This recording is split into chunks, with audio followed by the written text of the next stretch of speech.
అడవులు తగ్గిపోతున్నాయి. దాంతో అడవుల్లో ఉండాల్సిన జంతువులు గ్రామాల్లోకి వచ్చేస్తున్నాయి. ఏనుగులతో పాటు పులులు, సింహాలు కూడా కలకలం సృష్టిస్తున్నాయి. ఇలాంటి సంఘటనలు గతంలో చాలా చూశాం.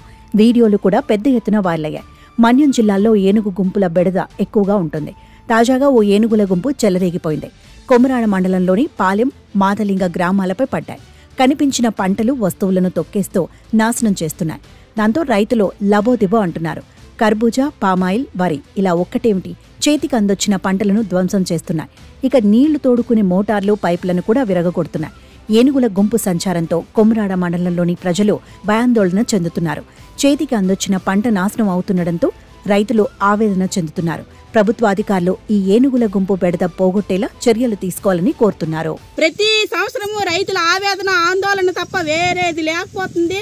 మీరు దయచేసి వాటికి విముక్తిని చేసి మా రైతులకి ప్రాణభిక్ష పెట్టాలని కోరుకుంటున్నా. మాకు ఇప్పుడు 10 సంవత్సరాలు 12 సంవత్సరాల క్రితం కంచి ఈ ఏనుగులు బెడద ఎక్కువగా ఉంది.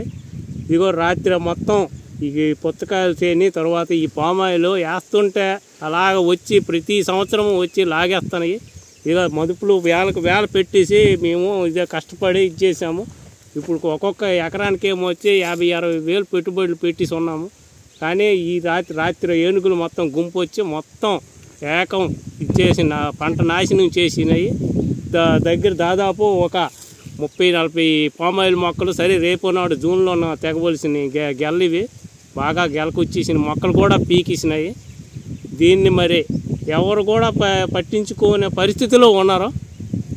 ఎంత తొందరగా పట్టించుకుంది అంత మంచిది. ఇప్పుడు ఈ రైతులు ప్రతి ఒక్క రైతు ఆవేదన కూడా ఇదేనే. ఎంత ఆవేదన చేసినా సరే రైతు ఆవేదన మిగిలిపోతుంది, కానీ ఏ ఆలోచనలు కూడా ఎవరు చేయకుంటున్నారో.